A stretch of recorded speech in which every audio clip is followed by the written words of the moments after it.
Jai Hind student, welcome to my YouTube channel Mr. Solution First.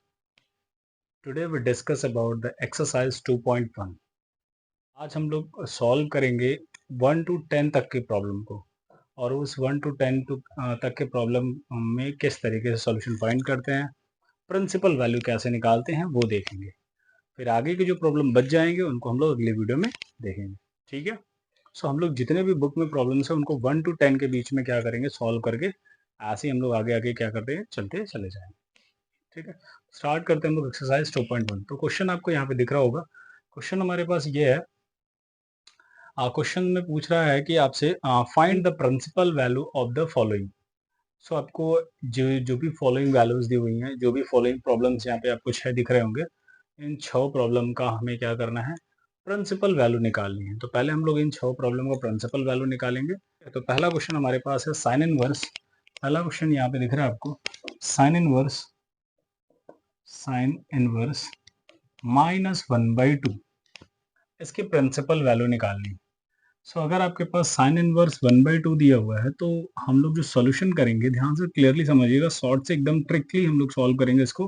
कुछ भी करना नहीं है, आपको वैल्यूज बस पता होनी चाहिए। जो जो स्पेशल जनरल वैल्यूज होती हैं हमारे पास, साइन की, कॉस की, टेन की, वो आपको पता होना चाहिए और उसी के थ्रू हम लोग क्या करते हैं, इसको सॉल्व करते हैं। जो हमने अभी इसके पहले डोमेन और रेंज देखा, जो रेंज था वो रेंज ही हमारे पास यहाँ पे डिफाइन करता है वैल्यू को। ठीक है। सो देखते हैं हम लोग सॉल्यूशन को। सबसे पहले हम लोग लेट कर लेंगे इसको कि sine inverse -1/2 is equal to क्या हमारे पास y है। सो यहाँ से देखेंगे कि sine y is equal to क्या मिल जाएगा हमें, -1/2। देयरफॉर हम लोग क्या जानते हैं, the principal branch, the principal value branch of what, sine inverse is, अगर हम लोग इसकी प्रिंसिपल वैल्यू की बात करें तो किसके इक्वल मिलता है हमारे पास, -π/2 टू π/2, ये इसकी प्रिंसिपल वैल्यू है। सो जो ये फंक्शन है इसको हम लोग क्या लिख सकते हैं, अब देखो ये 1/2 किसकी वैल्यू होती है, साइन किसकी वैल्यू 1/2 होती है, साइन 30 डिग्री होता है, मतलब 30 अंश का मान होता है। तो यहाँ पे क्या मिलेगा, साइन 30 की बात करेंगे तो मिलेगा, माइनस है तो sine minus theta is apply करेंगे यहाँ पे, तो माइनस और जो 30 है उसको हम लोग π/6 लिखते हैं रीडिंग के फॉर्म में, मतलब पाई के फॉर्म में। सो इज इक्वल टू किसके इक्वल आ जाएगा, -1/2। ये होता क्या है कि जब साइन माइनस थीटा करते हैं तो माइनस साइन थीटा चेंज हो जाता है, तो माइनस बाहर निकल जाएगा और साइन π/6 -1/2 आ जाएगा आपके पास। ठीक है। सो ये वैल्यू मिल जाएगी। अब इसमें अगर हम लोग देखें तो स्टैंडर्ड वैल्यू क्या इसके अंदर लाई कर रहा है, जो हमारे पास प्रिंसिपल वैल्यू है -π/2 से π/2 के बीच में। तो आप अगर चेक करो तो π/2 के और -π/2 से π/2 के बीच में ये π/6 -π/6 लाई करेगा। इट मीन्स जिसका प्रिंसिपल वैल्यू होगा, द प्रिंसिपल वैल्यू जो होगा इसका क्या हो जाएगा हमारे पास, प्रिंसिपल वैल्यू इज -π/6। ये इस तरीके से सिंप्लीफाई होगा। फिर से मैं एक बार वापस इसको रिपीट करता हूँ। हम लोग क्या करेंगे, इस तरीके से क्वेश्चन को मानेंगे कि ये y के इक्वल है, यहाँ से इसकी वैल्यू निकालेंगे। अब प्रिंसिपल वैल्यू जो भी आपने यहाँ पर रेंज पड़ा हुआ है, अब जो हमने पीछे रेंज देखे हैं उस रेंज को यहाँ पे आपको मेंशन करना है। उसके लिए किसके लिए, साइन के लिए, अगर साइन है तो साइन के लिए, ऐसे कॉस होता तो कॉस के लिए, टेन होता है टेन के लिए, जो भी होता है जिसके लिए हम लोग दिखाते हैं। और साइन इनवर्स -π/6, अब ये π/6 क्यों लिया मैंने, क्योंकि 1/2 कितने की वैल्यू होती है, π/6 की होती है, साइन π/6 इज 1/2। सो माइनस दिया हुआ है। अब sine minus theta is equal to minus sine theta होता, तो हम लोगों ने यहाँ पे क्या कर दिया, इसको साइन माइनस थीटा रख दिया। अब यहाँ पे मैं चाहूँ तो माइनस साइन थीटा लिखूँ, फिर उसके बाद सोल्यूशन फाइंड करूँ तो भी आंसर मिलेगा हमें, और मैंने इसको डायरेक्ट रख दिया हुआ है। ठीक है। तो जो इसके प्रिंसिपल वैल्यू, अब ये प्रिंसिपल वैल्यू अगर इस रेंज के बीच में लाई कर रहा है तो it means it is a principal value. अगर उसका रेंज में लाई कर रहा है, यही थर्ड कंडीशन थी हमारे पास जो हमने नोट देखा था, कि अगर लाई कर रहा है तो वो उसकी क्या हो जाएगी, प्रिंसिपल वैल्यू हो जाएगी। तो ये इसकी क्या मिल जाएगी हमें, principal value. So hope you understand student कि किस तरीके से हम लोग इसका सॉल्यूशन फाइंड कर रहे हैं। ठीक है। आते हैं दूसरे क्वेश्चन पर और उसको देखते हैं। क्या है हमारे पास, कॉस इनवर्स √3/2। तो अगर हम लोग फिर इसको सॉल्व करें तो सॉल्यूशन सेम वही प्रोसीजर हम लोग अप्लाई करेंगे इसके लिए। सो क्या मिलेगी हमारे पास value, let cos inverse √3/2 is equal to y। ठीक है।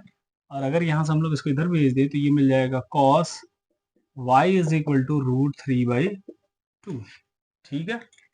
अब हम लोग अगर यहाँ पे लिखें कि जो इसकी principal value branch of cos inverse is क्या होती है हमारे पास 0 to पाई, ठीक है, 0 से पाई होती है। अब ये देखो √3/2 होती किसकी वैल्यू, ये आपको पता होना चाहिए। सो अगर हम लोग देखें तो cos π/6 is equal to cos 30 degree is √3/π/2, ये मिल जाएगा √3/2, ठीक है। सो अब देखो तो जो π/6 है वो 0 से पाई के बीच में लाई कर रहा है, it means therefore the principal value, जो प्रिंसिपल वैल्यू बनेगा, प्रिंसिपल वैल्यू क्या हो जाएगा हमारे पास इज π/6, तो ये इसका क्या हो जाएगा आंसर, ठीक है। सेम प्रोसीजर हमने अप्लाई करा हुआ है, इस पर कुछ भी अलग नहीं किया, सेम क्वेश्चन बस हमारे पास अलग था, उसका प्रोसीजर हमने सेम अप्लाई करा। तो इस तरीके से हम लोग क्या करेंगे, प्रिंसिपल वैल्यू को फाइंड करते हैं। तो होप यू अंडरस्टैंड स्टूडेंट। चलते हैं अगले क्वेश्चन पर। क्वेश्चन है हमारे पास कोसेक इनवर्स 2, ठीक है। सो कोसेक इनवर्स 2 की बात करें तो सबसे पहले सॉल्यूशन वैसे ही फाइंड करेंगे हम लोग। लेट ये क्वेश्चन मैं और पूरा कंप्लीटली करके दिखाता हूँ, फिर इसके बाद हम लोग डायरेक्टली इसकी वैल्यू को फाइंड करेंगे बस। So cosec inverse 2 is equal to क्या मिल जाएगा हमारे पास, y हमने मान लिया। So cosec y is equal to क्या मिल जाएगा 2। अब कोसेक कितनी की वैल्यू 2 होती है, तो सिंपल सा वही कंसेप्ट फिर से है कि जो वैल्यू जो होती है वो π/6 की होती है, लेकिन यहाँ से हमें प्रिंसिपल वैल्यू की बात करनी है। तो the principal value branch of cosec inverse is क्या मिलेगा हमारे पास, कोसेक के लिए जो हमने प्रिंसिपल वैल्यू निकाली थी π/2 से π/2, और आपको क्या मिलेगा, ये पूरा कंप्लीट होगा -0, ठीक है। इसमें से 0 क्या करते हैं, माइनस कर देते हैं। सो ये तो आ गया हमारे पास प्रिंसिपल वैल्यू जो इसके बीच में लेना था। अब हम लोग जो जानते हैं कि इसकी वैल्यू है एग्जैक्टली ये किसके, सो ये किसके इक्वल है, कोसेक इनवर्स, कोसेक हटा दो, इनवर्स π/6 इज इक्वल टू क्या होता है हमारे पास 2, कोसेक 30 डिग्री वापस फिर 2 होता है हमारे पास। सो अगर हम लोग देखें कि 0 -π/2 से π/2 के बीच में क्या 0 लाई कर रहा है, नहीं कर रहा है हमारे पास, π/6 लाई करेगा। It means the principal value, जिसकी प्रिंसिपल वैल्यू हो जाएगी, प्रिंसिपल वैल्यू वो क्या मिल जाएगी आपको, इज π/6। तो ये थर्ड क्वेश्चन था हमारे पास। इस तरीके से हम लोग क्या करेंगे, इसको सिंप्लीफाई करेंगे। नेक्स्ट क्वेश्चन tan इनवर्स क्या है हमारे पास, -√3, ठीक है। अब इसको मैं सॉल्व नहीं करूंगा, डायरेक्टली इसको सिंप्लीफाई करेंगे हम लोग। तो वापस वही हम लोग इसको y के इक्वल मानेंगे। सो ये मिलेगा आपके पास tan इनवर्स, मैं सॉल्यूशन निकाल रहा हूँ, tan inverse -√3 is equal to y हो जाएगा। So tan y is equal to क्या मिल जाएगा, -√3। अब आपको प्रिंसिपल वैल्यू की बात करनी है, तो प्रिंसिपल वैल्यू जो होता है इसके लिए, प्रिंसिपल ब्रांच वैल्यू वो मिलती है -π/2 से π/2 ओपन ब्रैकेट का, ठीक है, ये होता है 10 के लिए।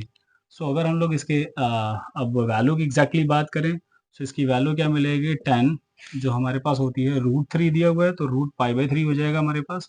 सो ये माइनस है तो -π/3 मिल जाएगा हमें, ठीक है। सो 10 -π/3 इसकी वैल्यू आ जाएगी, और ये होता किसके इक्वल है, -√3 के।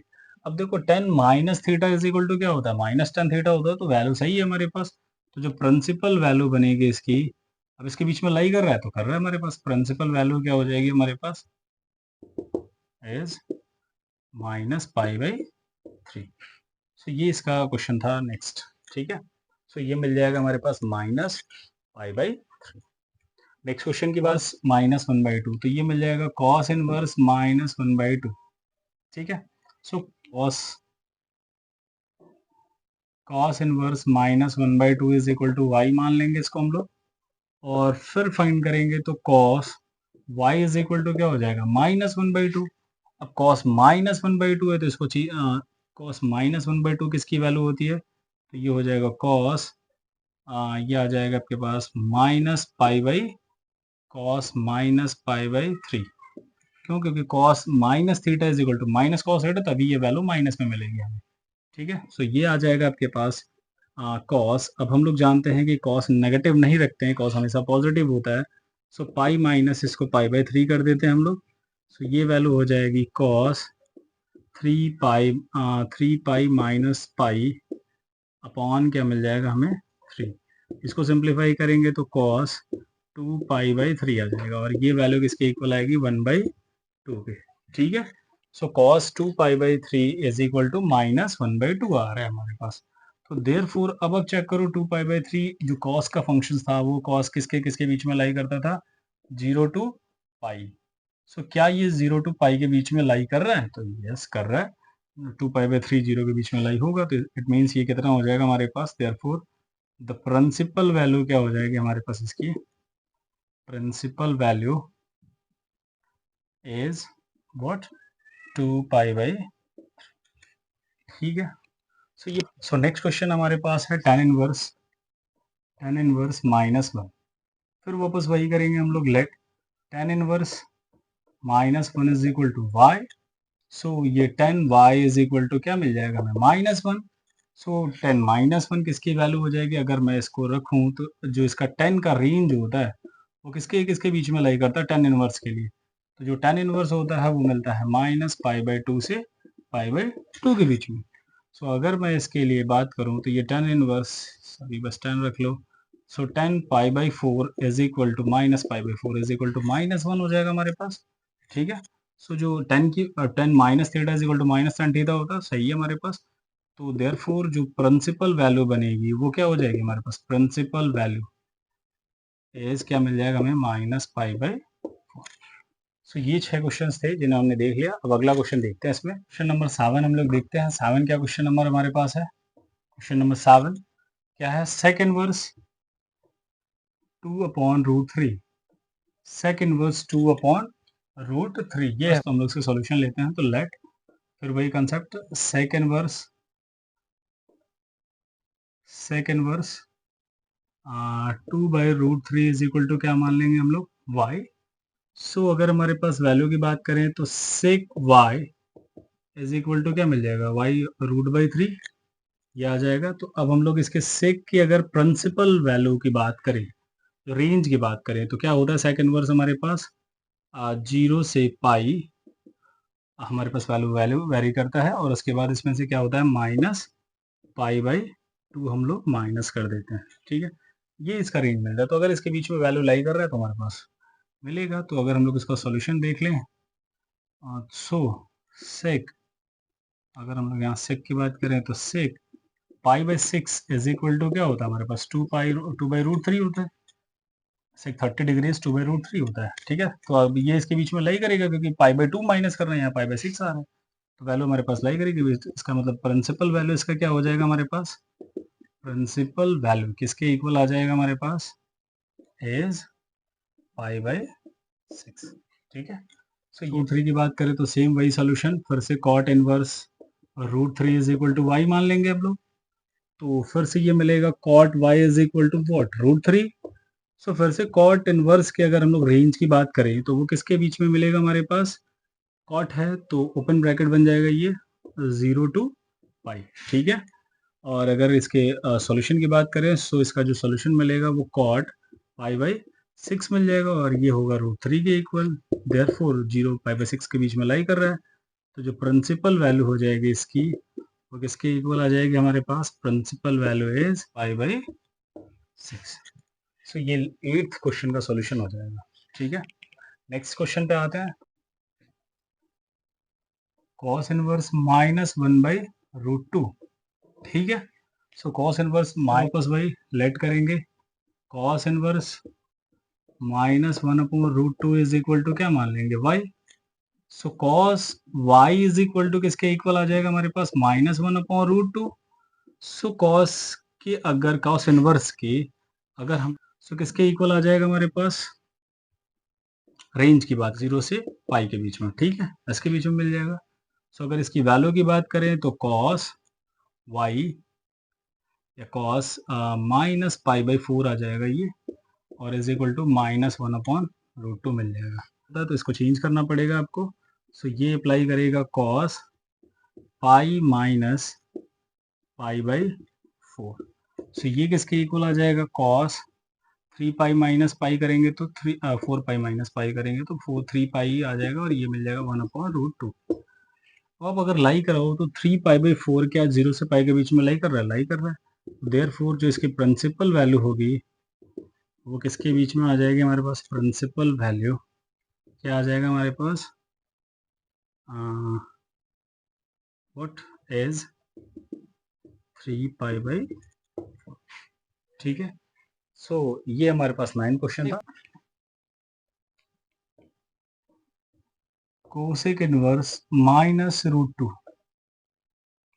ठीक है, कोसेक इनवर्स -√2। सो कोसेक इनवर्स -√2 का जो हम लोग सॉल्यूशन देखेंगे, सो कोसेक इनवर्स √2 के लिए सॉल्यूशन के लिए हम लोग लेट करेंगे cosec inverse -√2 is equal to क्या मान लेंगे? y। So cosec y is equal to क्या मिल जाएगा? -√2, ठीक है। और अगर हम लोग कोसेक की बात करें, कोसेक इनवर्स के रेंज की बात करें तो वो किसके इक्वल मिल जाएगा हमारे पास? ये होगा -π/2 से π/2, इनके बीच में से इसको क्या करेंगे? 0 माइनस कर देंगे, ये इसका रेंज बन जाएगा, ठीक है। अब अगर हम लोग इसकी वैल्यू की बात करें तो √2 किसकी वैल्यू होती है? सो कोसेक -π/4 की वैल्यू होती है। Cosec -π/4 is equal to minus हो जाएगा, ठीक है। सो ये वैल्यू अगर हम लोग चेंज करें तो किसके इक्वल आ जाएगा हमारे पास? -√2 के। सो ये कोसेक के लिए सेटिस्फाई होता है, तो इसका मतलब जो प्रिंसिपल वैल्यू हो जाएगी, प्रिंसिपल वैल्यू जो इसकी आ जाएगी वो किसके इक्वल हो जाएगी? इज -π/4, ठीक है। सो ये 10 क्वेश्चंस थे आज। सो इस तरीके से हम लोग क्या करते हैं, प्रिंसिपल वैल्यू किसी भी ट्रिग्नोमेट्रिक फंक्शन का सॉल्यूशन फाइंड किया जाता है। सो होप यू अंडरस्टैंड स्टूडेंट। अगर वीडियो अच्छा लग रहा है तो लाइक करें, शेयर करें एंड सब्सक्राइब करें और अपने दोस्तों को शेयर करें। मिलता है नेक्स्ट वीडियो में। जय हिंद।